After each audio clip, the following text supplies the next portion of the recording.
Welcome students. In this video class, we would take up for discussion John Dryden's poem, A Song for Saint Cecilia's Day. This poem is a very famous poem by John Dryden, and in form it is an ode. This poem is a celebration of music, and in the poem there is a great variety of metrical form, and you can realize the lilting sense of music. The ode, it praises the power of music and the power of different musical instruments. It is in the form of song, and it is a song to mark Saint Cecilia's Day. Cecilia is a Roman martyr and patron saint of music, died in 230 AD. The pseudo-classical age, or it is also termed up as Augustan age, in which Dryden was writing, is characterized by the writings of satire. The poets, they are interested in human beings, and poetry is mostly about urban life. Dryden, he is the representative poet of the age, and he has composed poems on diverse themes. His remarkable ode, means A Song for Saint Cecilia's Day, it speaks about the power of music. Cecilia was the creator of the organ, and after her death, she was canonized as a saint of music. So the poem celebrates music, and it also celebrates the different musical instruments. So let us read the text of the poem and discuss the poem. Stanza 1 begins, "From harmony, from heavenly harmony, this universal frame begin, when nature underneath a heap of jarring atoms lay, and could not heave her head." So it actually starts up with the creation of this universal frame, this creation of word, and how it was created from harmony, from heavenly harmony. Harmony is for music.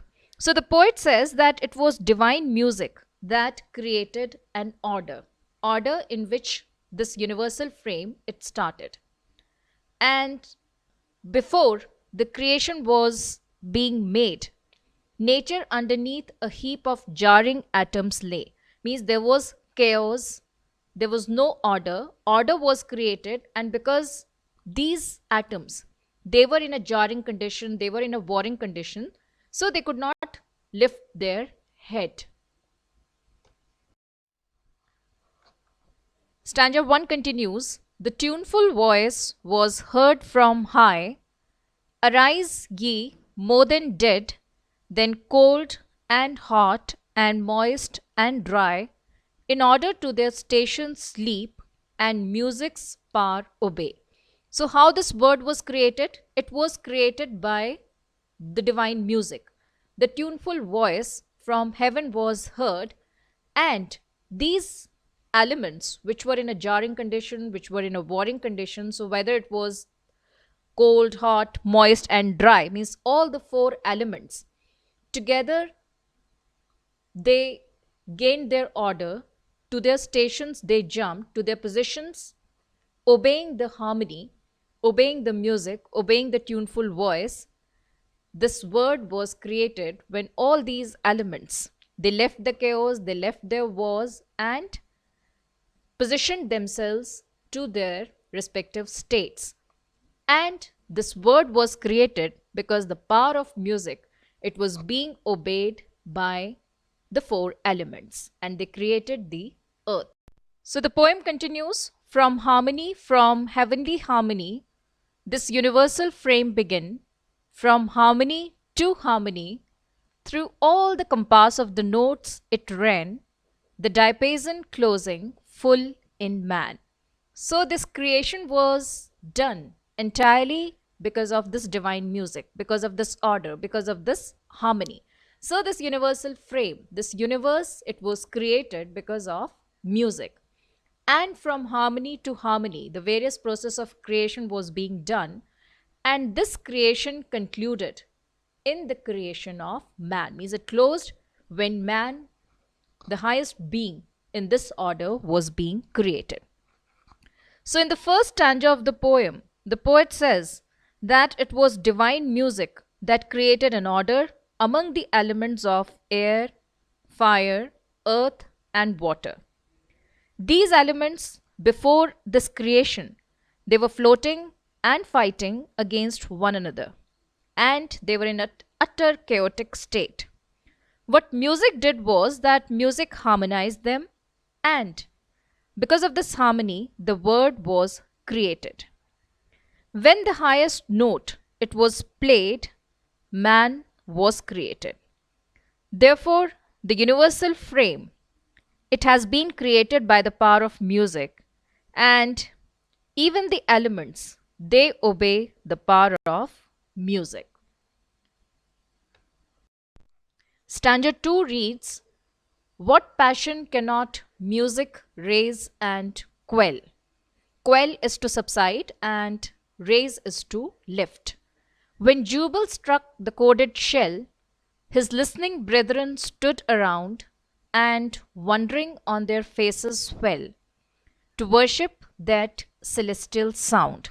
So, in the second stanza, the poet says that music has the power to rouse the feeling and suppress the feeling, to raise the feeling and quell the feeling, all kind of feelings. When Jubal, he struck the corded shell, when he began to play upon his musical instrument, the shell, the corded shell, a number of angels, means listening brethren, they stood around and wondering on their faces fell, means they prostrated themselves to worship the celestial sound that came out of that shell.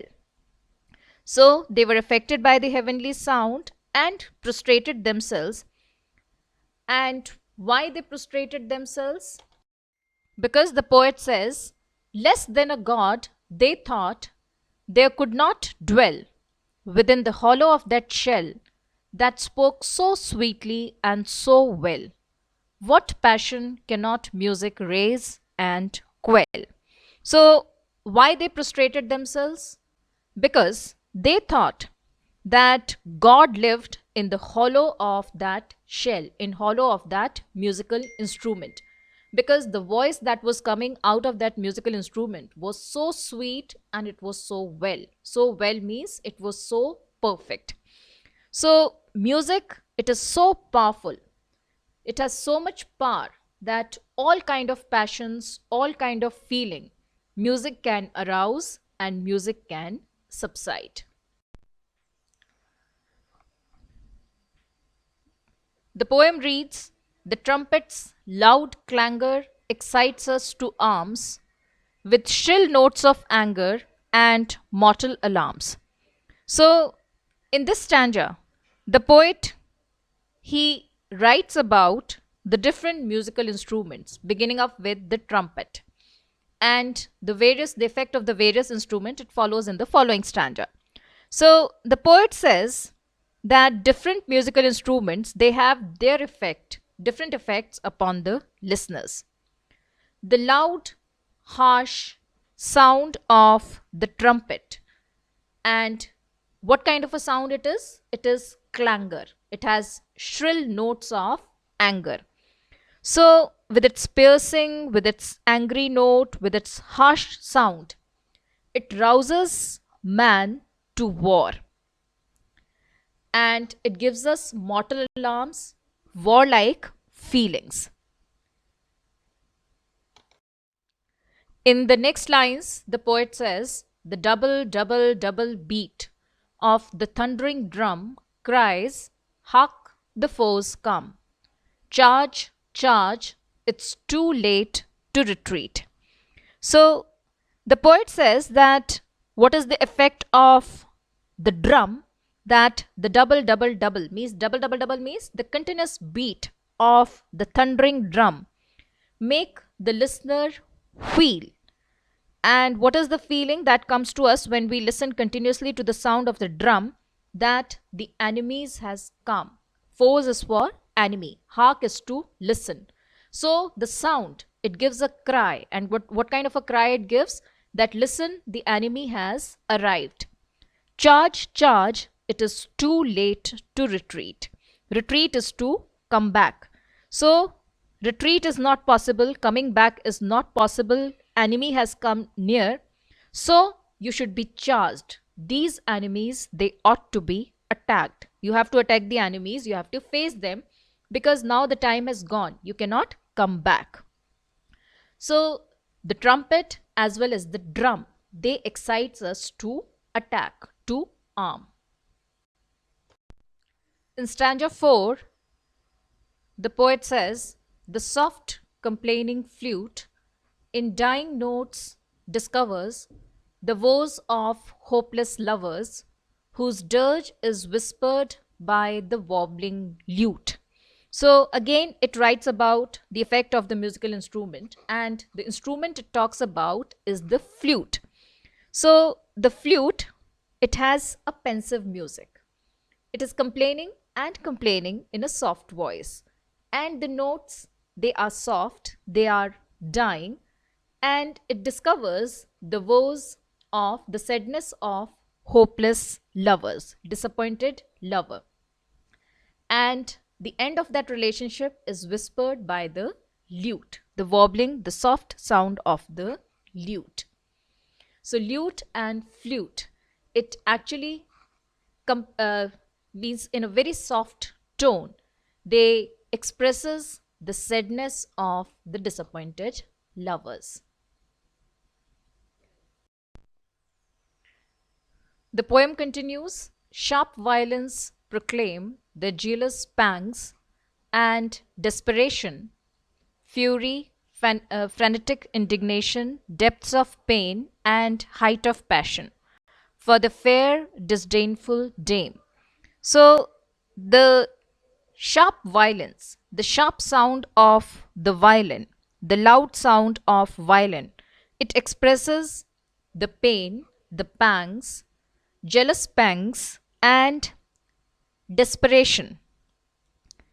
And what it expresses the pain, the hopelessness, the anger, the pain, and the feeling of a lover for the beautiful, for the fair, but contemptuous, unfaithful, and hateful, disdainful dame. Dame is for the beloved. So it expresses the depth of pain and the height of passion. So various musical instruments, they have their various effects, different effects upon the listeners. In stanza 6, the poet says, but oh, what art can teach, what human voice can reach, the sacred organ's praise, notes inspiring holy love, notes that wing their heavenly ways to mend the choirs above.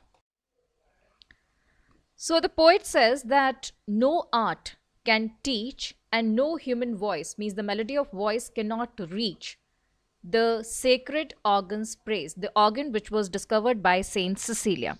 So human beings, they have no words to describe the praise of the holy organ created by Cecilia. The organ, it produces the feelings of holy love, and the sound of this organ which Cecilia invented, it reached heaven and it has improved the choirs who were singing in praise of God. The poem further says, Orpheus could lead the savage race, and trees uprooted left their place, sequesters of the lyre. But bright Cecilia raised the wonder higher, when to her organ vocal breath was given, An angel heard and straight appeared, mistaking earth for heaven. Orpheus is the poet and musician of classical mythology. So, the poet says that the organ produces the feelings of holy love. Its music, it flies to heaven. Orpheus on earth could affect animals and trees by the power of his music. It could affect animals by his music. Trees, they uprooted themselves and went to listen to the lyre of Orpheus. Sequentious of the lyre means following the music, the sound of the lyre which was played by Orpheus. But Cecilia, she raised the wonder higher, means she raised the power of the music even higher. In what sense? That angels, they were affected by the sound of it. An angel heard the power of the music of the organ and came to earth, mistaking earth for heaven. So, Orpheus, he could influence the trees, the savage race, the animals on the earth, and Cecilia, she raised the power of the music higher to the celestial or the heavenly place where angels, they mistook the sound that was coming from Cecilia's organ to be heaven in place of earth, means they mistook earth for heaven, that such a sound could come only from heaven, such a beautiful sound could come only from heaven. So mistakenly angel heard and he came down on earth, mistaking it for heaven. So this is in the form of a song. It concludes with a grand chorus. As from the power of sacred lays, the spheres begin to move, and sung the great Creator's praise to all the blessed above.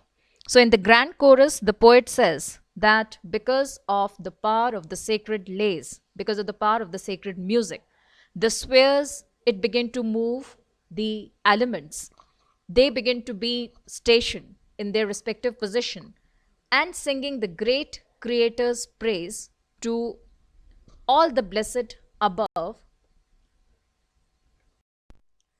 So when the last and dreadful hour this crumbling pageant shall devour, the trumpet shall be heard on high, the dead shall live, the living die, and music shall untune the sky. So the poet says that when the doomsday arise, means this universe, it was created by the power of music and it would also be destroyed. The doomsday means it would come to end by the sound of music. So when the doomsday arrive, the beautiful show of the earth will be destroyed by the power of the harsh music, means the crumbling pageant, all the show which is the earth, which is the transient earth, it would devour, it would come to an end when the jubel's trumpet, it would be heard on high. So, after doomsday, on the judgment day, this beautiful show of the earth will be destroyed by the power of music in heaven, and on that particular day, the dead shall live, the living die. Means all the dead ones, they would rise from their grave, and all the living ones, they would die. Means man's abode on the earth would come to an end, and music shall untune the sky. As music has created this universe, it will also untune, and this untune, this sound of the music would bring the doomsday and would crumble the universe. So, music, it can create any kind of feeling in the hearts of man, and music alone has the power over animals, trees, elements, man, and angels. It has the power of creation and it has the power of destruction. This earth was created because of music, and it would also come to an end by the power of music. So the poet is actually following the biblical stance, and as the Bible says, that with the sound of Jubel's trumpet, doomsday would come, the world would come to an end. So music alone would bring the destruction or would bring the end of this world, as this world was created by the power of music. So from creation to the end of the world, the last day, music would create and music would destroy. During the times of Dryden, a number of commemorative poems were written on Cecilia, the patron saint of music. Dryden has written this ode, but it describes the effect of music. And the poem, it reiterates and it specifies that music can create as well as destroy. In Alexander's Feast, which is another poem by Dryden, he writes about the power of music. This poem, it is written in a very musical language, celebrating the power of music. The poet has used alliteration, as in heavenly harmony. He has used soft sounds and open vowels, but the diction is lucid. The poet has used simple language and the syntax is clear. No one can find the poem ambiguous. It moves very softly, very clearly, like a song, but one or two words, they are unfamiliar, like diapason, sequentious. Besides, the poet has used some allusions which are unfamiliar. He has referred to Jubal and Orpheus as also to the music of the spheres. The poem is highly rhythmic, it is an ode, and it has been addressed to Saint Cecilia's, or means the song is composed for commemorating Saint Cecilia's day. The poet uses refrain so as to create an atmosphere. John Dryden, born in 1631 and died in 1700, is a contemporary of Milton. He is known for his satires and political verse. Dryden also wrote some plays and critical essays.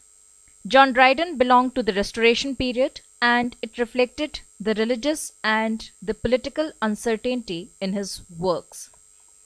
Dryden was appointed Poet Laureate in 1668.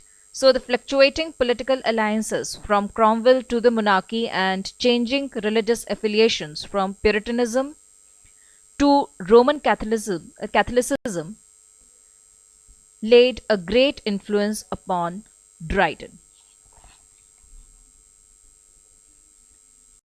So Dryden and Pope, they were the representative poets of Augustan age or neoclassical age. The poem that you have read is an ode, and to know more about odes, you can refer to my earlier video in which I have given a brief introduction about ode. So enjoy reading the poems.